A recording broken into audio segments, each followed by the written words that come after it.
Welcome into the A to Z Sports Prime Time Tuesday edition. I'm your host, Easton Freeze.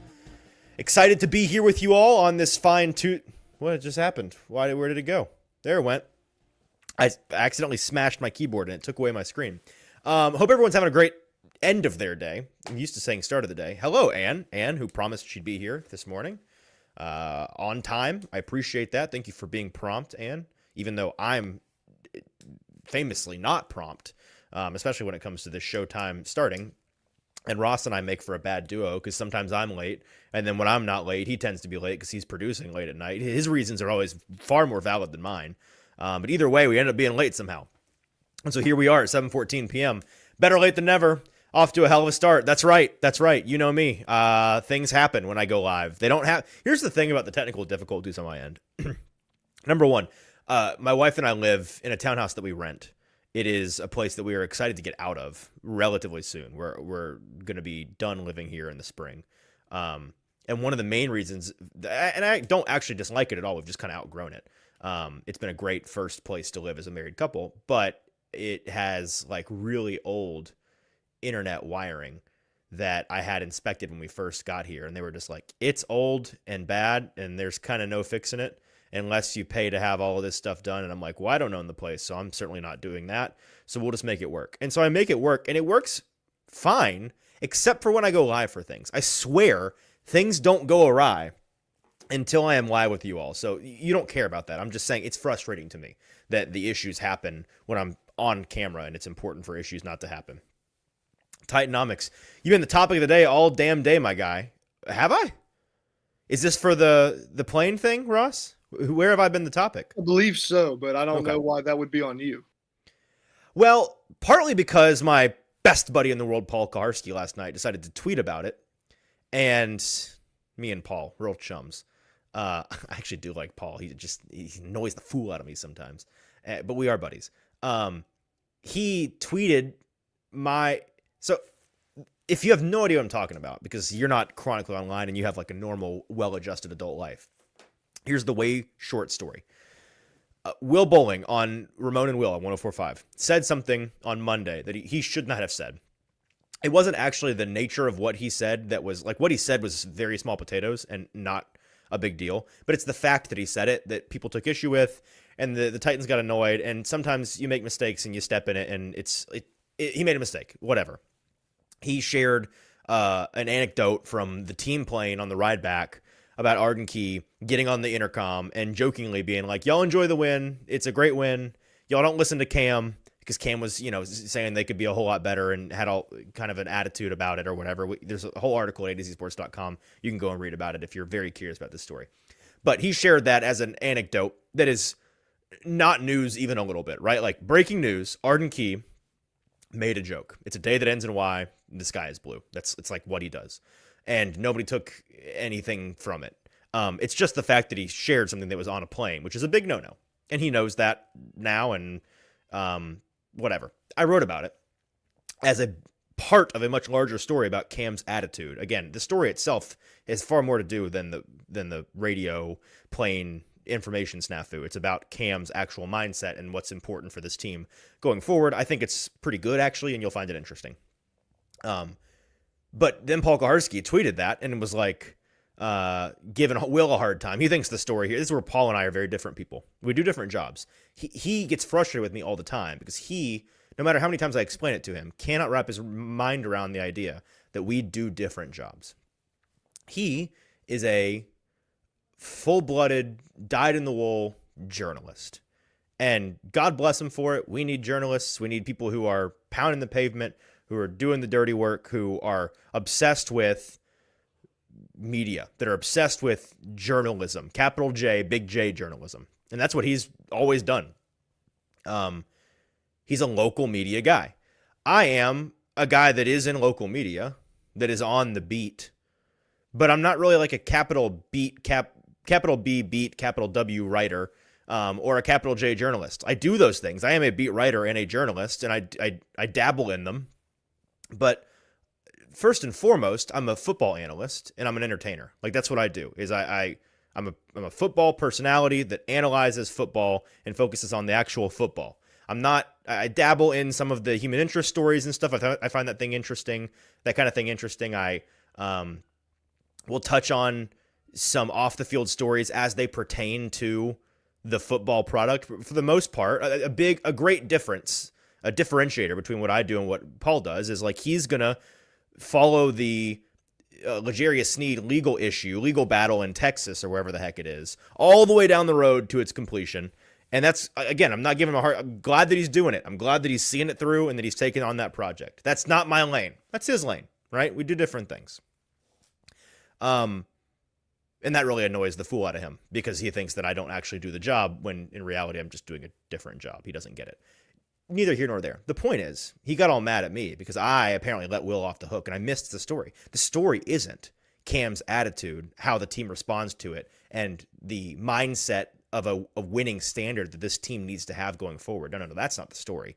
That's not interesting at all. What's interesting here is that local team media guy said something on the radio that was private from the team plane that he shouldn't have said. That's the story. And to Paul, maybe that is the story. To me, it's not the story. But he goes and tweets it, and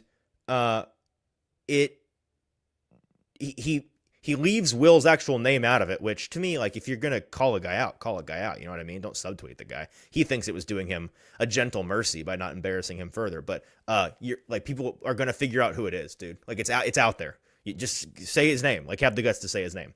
And then he goes and tags Arden Key, which PSA for everybody out there, media fan alike, whoever you are. Tagging players is always loser behavior. And I told Paul this. Tagging players is loser behavior 100% of the time. Unless you're tagging them to like tell them like, hey, great game, or hey, I'm your biggest fan. Tagging them in a tattletale manner, hey, look at this. Can you believe this guy? Loser stuff. Don't do that.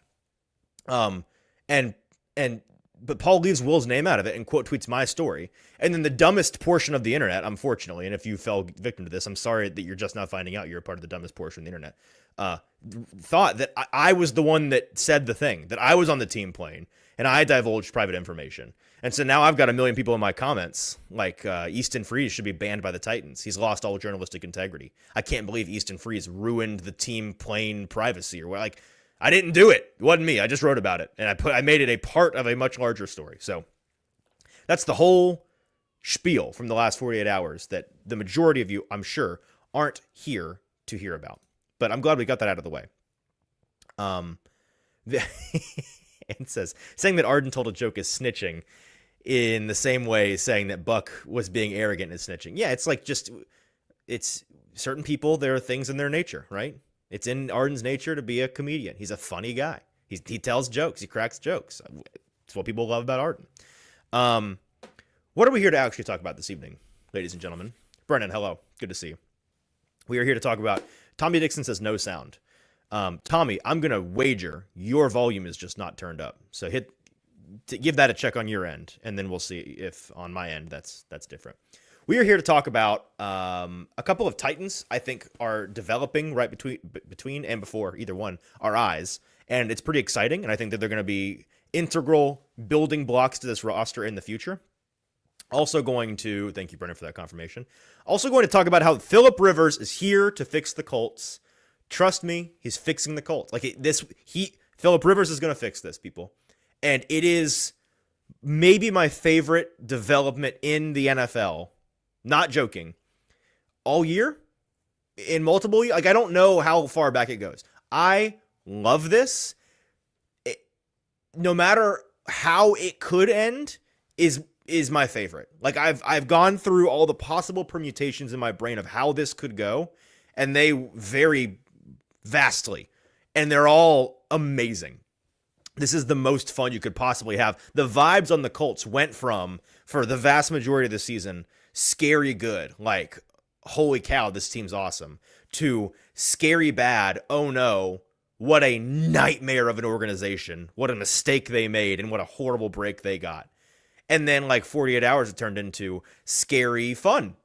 So I guess just fun. Incredibly fun. If you're still a Colts fan, you're probably in your heart of hearts devastated and distraught over the clown show this has turned into. But for the rest of us who are going to have to watch the Colts the rest of the year, whether they're good or bad, and right now they're bad, it's way more fun with Phillip Rivers. Way more fun. So we'll dive into all of that and get your opinion. And anything else that's on your mind? Did you guys see that Cam Ward won an angry run scepter today from Kyle Brandt on Good Morning Football for when he shook the defender off? I forget who the defender even was. Ross, who was that? Grant Delpit? I think it was Grant Delpit. Grant Delpit was trying to sack him, and Cam, who has gotten accusations, not me, no, I would never say this, but he has gotten accusations of being a little bit of a softer build, having a little bit of cushion on him. Which, I'll say this, you know who else has a little cushion on him?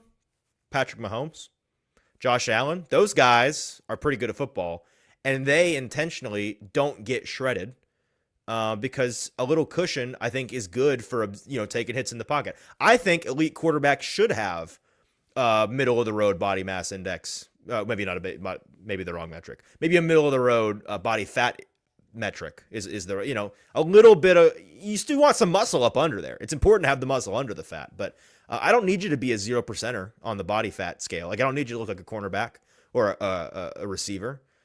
So, all of that being said, I have no issue with Cam's build. And clearly, Cam's build is good enough to be throwing Grant Delpit around back there and winning angry run scepters. So, I think it's working. I think it's whatever he's doing, he's working for him.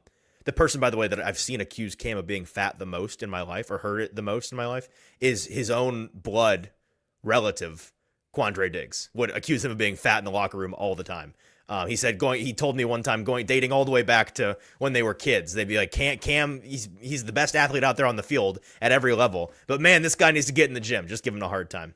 Lay off is what I say. Lay off. Because good quarterbacks do this on purpose. And I think that the Cam's just copying the best to do it right now. What else can my ADD brain think up? The sponsors. How about the sponsors of the show? The longest I've ever waited to read about our wonderful and amazing sponsors. Longer than I'm probably contractually required to do, but can't go back in time. So let's tell you about our friends. While I'm telling you about these sponsors, your job, lovely listeners, is to like the show. There aren't a ton of you here because, frankly, the season is going poorly, and so I'm not surprised. But those of you that are here are the real ones, and I appreciate you. So be a real one tonight and hit that like button for me on Facebook or on YouTube. Really appreciate that. It goes a long way for me, and it's free for you to do. So do that right now, please and thank you. And make sure you're subscribed on YouTube. And now I'll tell you about our friends over at Two Rivers Ford, the South's most trusted Ford dealership in Mount Juliet, Tennessee. They're serving all of Nashville and Middle Tennessee. If you're searching for a trusted Ford dealership in the area, then Two Rivers has you covered. As the leading Ford dealership in Mount Juliet, they pride themselves on offering an exceptional selection of new and used Ford vehicles with a particular focus on the ever-popular F-150 and F-250 Super Duty trucks. Their commitment to customer satisfaction and quality service sets them apart from other car dealerships in the area. They are the South's most trusted Ford dealer, Two Rivers Ford. Thank you to them. Thank you to True Math Fitness as well. They offer more at True Math Fitness than just your average workout. It's signature programming in a challenging boot camp style class that offers high intensity training. Classes are led by instructors who are consistently pushing your limits and inspiring you to be your best self, not only inside but also outside of the gym. Your first workout is free and no workouts are recycled or repeated. Check them out at True Math Fitness here in Nashville.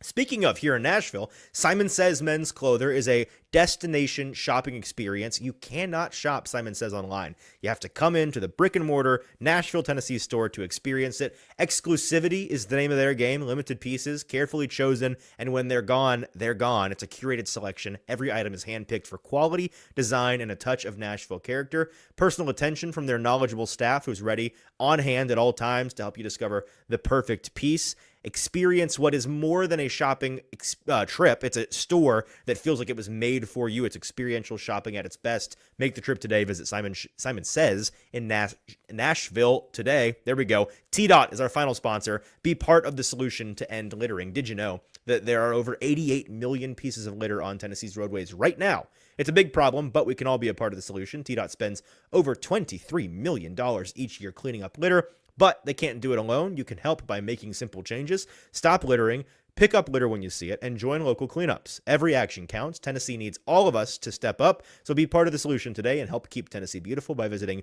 NobodyTrashesTennessee.com to get involved and see how you can make a difference. So we'll talk about Phillip Rivers here in just a second. Easton, my goat. Thank you so much, Knuckle Bronco. What a name. I love you too, average citizen. What is that quote? What's that even from? Do you know? I think Megamind. I think Megamind. Folks that know will know. I feel like Brennan in the comments. Brennan, do you know what I'm talking about? You know what I'm talking about. So what are we going to start with? We're going to start with the guys developing.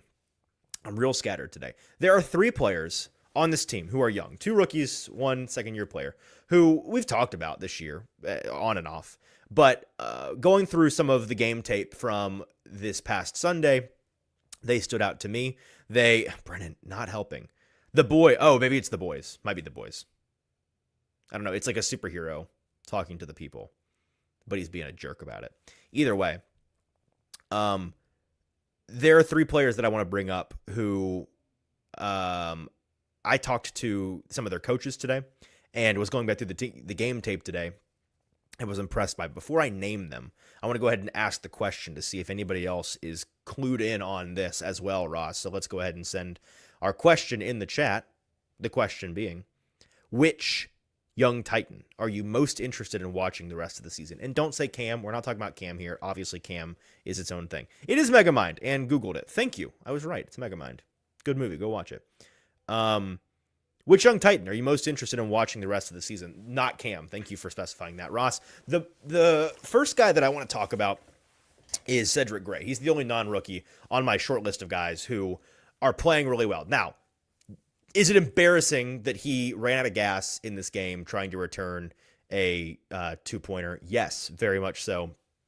And I hope that he got all the grief in the world for it. We asked Denard Wilson today if he's going to be running gassers this week, and he laughed. But behind those laughing eyes, I could see a guy that was kind of annoyed by it. He left it all out on the field, so it's not like Cedric. This was near the end of the game. Cedric, I think he led the team again in tackles. He just flies all over the field, man. And this is something that Denard Wilson said today pretty explicitly. He needs to improve as a pass defender. Not his strong suit. I do think that he has the physical ability. I think he has it in his body if he can get his mind right to be an adequate pass defender. I don't think he's he's not a James Williams build where he's really rangy and built to flip his hips and move in space with the best of the secondary players. But very, very. I mean, how many we say this about every linebacker, but then if you take a step back and you think, okay, who in the league actually is that guy? Okay, Fred Warner. The ghost of Bobby Wagner, and so like Bobby Wagner 10 years ago, and then who else? Who else comes to mind that's in that role? It's very few and far between those guys that can truly hang with quality receivers in space. You're mostly just trying to lose slowly, to die slowly back there. So I don't think he's going to be incredible, but very few good linebackers are in this league. I think that he can be adequate. He's not adequate right now. He's bad. The rest of his game, though, is very, very good. He is somebody that is a nasty downhill fly to the ball defender who has really come out of his shell, and he's just got a nose for the ball, fitting the run, finding the right gap, shooting the gap, and getting upfield in a hurry in a way that other linebackers can't do. He's doing it in year 2, and I think it's commendable the way that he's come along since being drafted in the 4th round. His first year essentially being a wash, dealing with injuries and stuff on and off the field. And then this year, the narrative very early on, obviously, was that James Williams, his fellow rookie, but the 6th rounder, was going to be taking the starting job. And he kind of came on in the back half of training camp, and he's not looked back since. So he's very high on my list. Before I name the other 2, Ross, let's go through the comments. What are some of the answers from the folks on YouTube and on Facebook? Kevin Winston says, perfect answer. Sweat, says Titanomics, Tavondre Sweat.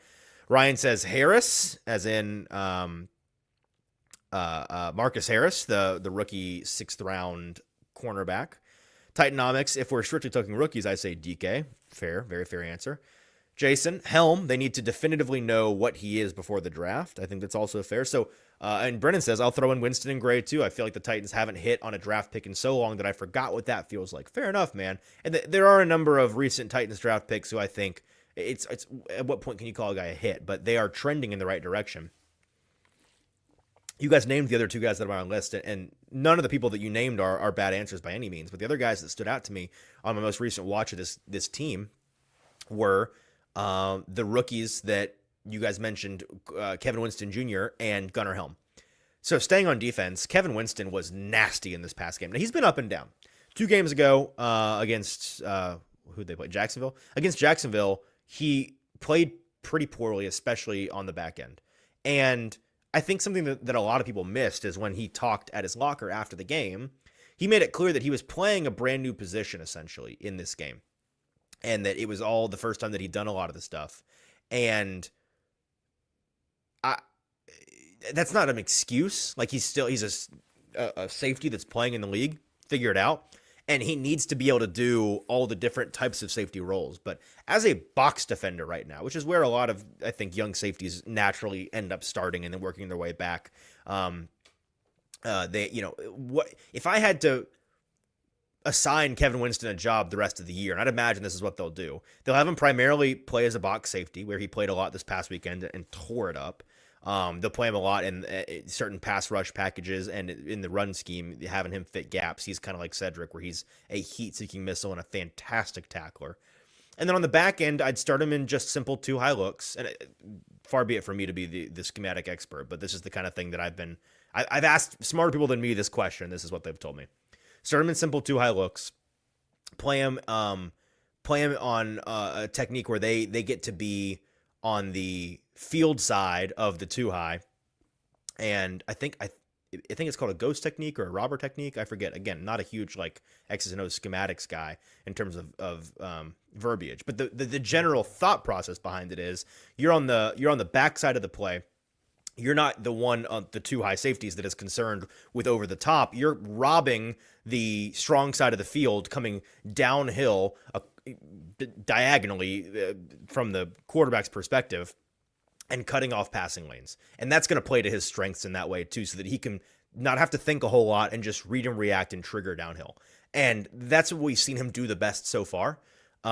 It's what we have seen him excel at on the back end and in the box up at the line of scrimmage, when he can be sent in the direction of the quarterback, of the ball carrier, of the runner, of the receiver that's about to make a catch.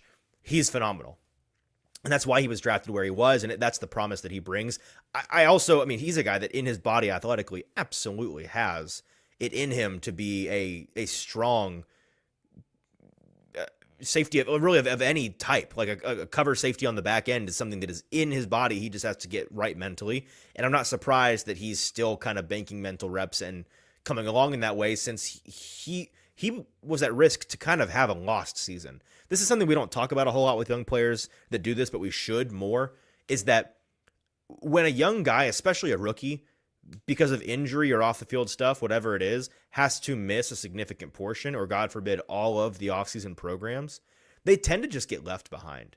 And like a pretty, a pretty good example of this that I heard from a friend of mine that covers the Steelers, that I kind of saw this from afar. So it was nice to hear this confirmation. But Roman Wilson, the Michigan receiver who was drafted 2 years ago, he missed, and I think it was just a simple injury, but he missed basically all of the offseason in Pittsburgh his rookie season. And there was a whole lot of promise for him coming in. I mean, he was talked about a lot in the draft process. He was either a 3rd or 4th round pick, mid-round pick guy. But that was a room that needed, there was room for him to get some involvement. And he just never got any traction. And a lot of folks were like, why? What happened? And the simple answer in hindsight, from people in the building, from his coaches even, I think, was he missed he missed the whole program. He just, you get too, like, it's like you're trying to join a class in week 8 of the semester. Like, it's too late, brother. You're behind physically, obviously, for whatever rehab you're doing, but you're really behind mentally. And unless you're staying buried in your playbook and engaged in every meeting, and then also getting somehow, and some guys can do this, some guys can't, getting effective mental reps on the sideline or wherever they're letting you stand at practice, and you're not actually in the training room doing rehab stuff, then you're not going to keep up. And with Winston, I was pretty daggum worried that was going to happen to him, because he missed the vast majority of training camp. And to his credit, he has worked hard and gotten himself back into the mix. And is he benefiting from being on a team that needs him, like where there's room on the depth chart for him to move up? For sure. But the safety room is not been the thinnest on this team. Like they have moved on from guys. They have changed guys' roles in order to get him up there, because he's earned it. And I think that's really commendable. The other guy is Gunnar Helm. And my spiel on him is just that I remember talking to him I forget if it was at the end of training camp or maybe like right before the first game, but it was sometime around that period this year. And he mentioned how in his second to last year of college in Texas, what's that guy's name? Who was the Texas tight end that was drafted the year before him? He's now at the Panthers, I think. Jatavian Sanders. Thank you, Jatavian Sanders. When Jatavian Sanders was the feature receiving tight end at Texas, and Helm was still kind of cutting his teeth, he was involved a lot more as a blocker. Helm was. In his senior year, he literally led the team in receptions, I believe. He was a receiving workhorse. But the year before, he really prided himself on being a fantastic blocker. And he, whatever metrics he was using, he's like, I graded very highly. I was a very good blocker.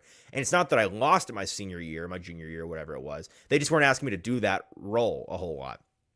And he's like, that's what's on my to-do list now that I'm in the NFL, is to reestablish myself as obviously a receiving threat. And that's a lot of these young tight ends that have receiving ability. That's what they come in and do. We always talk about how, like, tight end, it's one of the hardest positions to get acclimated to the NFL. It's something that you got to give guys time, and they're usually going to, it's hard because you have to have every element of the offense in your brain. And that's really hard. Like, you need to be able to understand the blocking assignments, but also the route patterns, and also blocking in the run game. You're kind of doing a lineman and a receiver and a running back's job all in one sometimes. And that's a lot for a young guy to figure out. And so you see a lot of these guys like, well, they'll just be a receiver their first year, and then we'll kind of work them back in to be more of an all-around guy. But he has become more of an all-around guy. He's made some pretty dramatic strides by my eye and by his coach's eyes, because I asked them about it today and they agreed. He came in and they were kind of surprised on day one. They told us back in August or whenever, like, hey, this guy, when the pads came on, he had more natural blocking ability than we expected. But from a schematic understanding and comfortability level, when you look at him on tape today as compared to weeks 1 and 2, they clearly are a lot more comfortable weaving him into things and relying on him for key blocks in the assignment to spring guys open, or to make a screen work, or to, whatever it may be, to keep the quarterback clean as the chip help that's going to make or break the play. They are giving him those kinds of assignments, and he's acing it. He's what he is as a receiver, which is a guy that I think we all agree we'd love to see more of him being targeted, because he might have the surest hands on the team. He might be the best contested catch guy on the team right now, which is a real credit to him. But he is turning into this all-around type that I still think maybe he's more of a tight end 2 type in the grand scheme of the NFL. But right now, with Chig's future with this team up in the air, I think that they will be more than comfortable making him their tight end 1. And that's a great thing to have in a 4th-round pick, a guy that was not thought of as kind of an all-around guy. I think that he is going to be an all-around guy. So that's just the praise that I have for those guys based on the tape. And those are, again, are any of those guys going to be bona fide stars for this team? I don't know. Probably not, right? Odds are that they won't be. But can they be multi-year, maybe even multi-contract, valuable, useful starters on this team? You bet they can, and I think that they will be. And that's, as Brennan mentioned, what's a draft hit? I don't remember what those are. This is what those are. These are hits in the draft. These are the guys, the building blocks that you need to put your team back together. So, a question from Brennan: is the development of Helm, Ellick, and DK a result of actually promising players, or the result of rookies thrust into bigger roles than they deserve? This is an interesting question. I'm gonna modify your question a little bit, because something that I've been thinking about, trying to keep front of mind as we kind of go through this season, and is going to be a big question as we enter the next year or two, is how much of it is them actually being promising versus how much of it is the funhouse mirror of a really bad team. Like, are they a good player on a bad team, or are they just a good player? Because there is a difference. There is a difference. We see good players on bad teams put in normal team or good team situations, and sometimes it's like, oh, whoa, gotcha. They looked way better by comparison, more than just being a really good football player. And I'm not accusing all of these guys of like benefiting from being on a crappy team. Their opportunities, they are benefiting. The number of actual swings of the bat they're getting, that is a real benefit. And that's kind of the sink or swim nature of these guys. Like, if you're going to work out, we're going to find out with these guys pretty soon, because what was it in Jacksonville? They had 11 in the Jacksonville game 2 weeks ago. I think they had a season leading, whatever it is, 11 rookies contribute in that game, which is astonishing. I forget who it is, like Bill Walsh or somebody. I should really go look up the official quote. but one of the Mount Rushmore coaches in history famously said, and I've heard coaches to this day quote it to me, you can basically pencil in a loss on your record for however many rookies you plan on starting that year. Like for every rookie, you're going to take a loss, which is apropos for the Titans because they're starting like 11 rookies and they're losing all of the games. So I think that's 1,000% true. And to Brendan's question, do I think it is more them actually being promising or more their opportunities? I think it's going to be really interesting to track that the rest of the way down the tracks. A guy like right now, my gut tells me a guy like DK is what he is. And he's going to be a receiver 2 or 3 on a team, but he's going to be a stud returner. And like that part is real, like the returning's returning. That's not a bad team thing. That's just, he's good at it. A guy like Alec Iamaner, and it hurts me in my heart to say this because I am the Alec Iamaner guy. I wonder how much of his opportunities are just a necessity thing right now. I do think he's talented, and I personally still have belief in him. But based on what I'm seeing, if I'm being an honest broker, if I'm being, Mr. Consistency over here, which that's what I am, as much as I get accused of being full of it with no real opinions or whatever the internet likes to think about me, my honest opinion is it might be limited. He needs to take a big step in year 2. Let's just say that. I think there have been some things that have been unfair for him. As Einstein Boys says, Iamaner hit the rookie slump, but he's going to be better with experience and conditioning. This is my hope as well. And I think that he was kind of run ragged. I mean, he was running like 95% of the plays each week for the first 2 months of the season because they needed him. That's too much. That's like that's like your fat buddy starts going to the gym, but he's doing way too much. You're going to burn out real quick. And believe it or not, kind of a bad comparison to, he's not a fat guy. Alec Iamaner is very in shape, but he is somebody that was a rookie who was just in college. And that's kind of the fit, right? Is like this is a new thing. You need to pace yourself, and teams try their best to pace these guys, but sometimes you can't help it. And a guy like Alec, I felt like they couldn't help it, and it hurt his development more than it helped it. But we'll see. We'll see what he's like in year 2. #QJ. I don't grade them because of the players they're on the team with. I grade them on the competition they play against. I see. And that's fair. And there have been no shortage of good players, good teams the Titans have played against this year. So fair enough. What else? Anybody got any thoughts on the Phil Rivers thing? I'm so glad that it's real. I pray that he starts this week. They're on the road in Seattle, which is just welcome back, Phil. It's hilarious that he's not played in 5 years. Rick keeps bringing up the age thing, and 44. Like, of course, that's a nightmare. But apologies to all the 44-year-olds out there. It's a nightmare to try to play in the NFL at 44 years old. It's even more of a nightmare to me. Yeah, let Cramps play. The real story here is that it's been 5 years. Like if he had been in the league, 2 years ago or something, but it's been 5 years since his joints and ligaments and brittle bones have been subjected to the rigors of NFL football, to being hit by a 300-pounder. Man, it's I don't think it's going to end well, but I like in my heart, and I'm sorry, Titans fans, and I'm a Titans fan too, but I'm sorry. I am now rooting for him to lead the Colts to the playoffs. Like I want it deeply, badly to happen, primarily because no matter who the 7th seed in the AFC is going to be this year, they're going to be a walkover. Like all of the potential AFC 7th seeds stinks, whether it's the Chiefs or the Colts or the Steelers or the Ravens. Like none of those teams are real contenders, it seems, this year. And so if there's going to be somebody that's just in there for the hangs and they're going to leave after wildcard weekend, make it the Phil Rivers Colts, Like I want to see that. I want to see Phil Rivers against the world in, I don't know, it's the 7th seed. They're who's the 2 seed right now in the AFC? Buffalo? Or it's either Denver, New England, I believe. Oh wait, yeah, duh. So yeah. Give me Phil Rivers and the Colts up against the world in New England week 1. And see if Vrabel will have to deal with that. I'm betting on Vrabel, but it'd still be fun. I just hope that he physically survives until then. God, the Colts. What an unbelievable season they've had. I can't believe.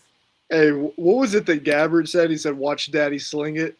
Watch Phil sling it." Yeah. And that's me. I'm with him. Let's watch him sling it. Yeah, Joseph from 3HL, their producer, had a good conspiracy about this, and I kind of All right. I don't think it's true, but it's interesting that Phillip Rivers is trying to get in the Hall of Fame, obviously, and Right. he's in the semifinalist list. Well, Drew Brees is in there as well. Oh no, I subscribe to this. I tweeted this. I'm Yeah. with him 100%. This is not conspiracy. This is real. Continue. Hey, you might have a better chance, if he plays out this season and retires going into whatever 5 years. He from will now, have a better chance. unless Aaron Rodgers retires this year. Then it's the same type of thing, really. Oh. But Well, yeah, fair. It's not just Breeze though. It's Eli too. Because we've been doing that's been the real conversation this whole time, right? It's Phil Rivers versus Eli, two guys that are, because Breeze is going to be a Hall of Famer. Nobody disputes that. He's like, the question is he first ballot or not if he's going to get in. With Eli and Phillip, it's like these guys, but they both very, Phil Rivers's case is very regular season based, and Eli's is based entirely on the postseason, the two postseason runs. And so it's like, what do you value? What's important for the Hall? He is now removing himself from, because he's really the runt of that litter, right? It's like Drew, obviously, Eli probably because he's got 2 rings and you can't tell the story of the NFL without Eli Manning. And then it's Phil, and it's like, well, we'll pick 1 or 2 of them. Put 5 years between you and those guys, And Aaron Rodgers, I didn't think of the Aaron Rodgers thing. That's tough. MB, we do not have the time to go through the Eli thing. The point being, whether you think Eli deserves in or not, I think that the majority, based on what I know about the Hall of Fame committee, the majority was going to lean Eli over Phil if that was a binary choice, which you may take issue with. But to Phil's credit, he is now distant. He's going to be up against non-contemporaries of his, which is great news for him. Giant brain, and he's going to get to lead the Colts to the Super Bowl this year. And when he and the Colts win the Super Bowl this year, then he's definitely getting in. Then that's the greatest story in the history of the NFL. Phil Rivers at 44 years old, off the couch. Here's another theory of mine. This one's not really conspiracy. I think this is true because I don't know how else it couldn't be true. We know he's got 10 kids. He's a grandfather. It's like, how does this guy? He's old, right? Sorry, he's old. When does he have time to stay in like some semblance of NFL shape? Like, I can't wait to see him move out there. My only theory is that, he's a high school coach. He's coaching his kids' school. I think that just he's going in to every lift for his team and just like he's lifting with them. Like he's keeping the high school lift routine for himself. He must be, right? The conditioning element of it. There's no other way for him to, otherwise there's no shot he's NFL ready. No shot. And I saw today somebody, I forget, some agent or somebody was like, Phil Rivers, I saw him recently, or I saw him at this workout last night for the Colts or whatever it was.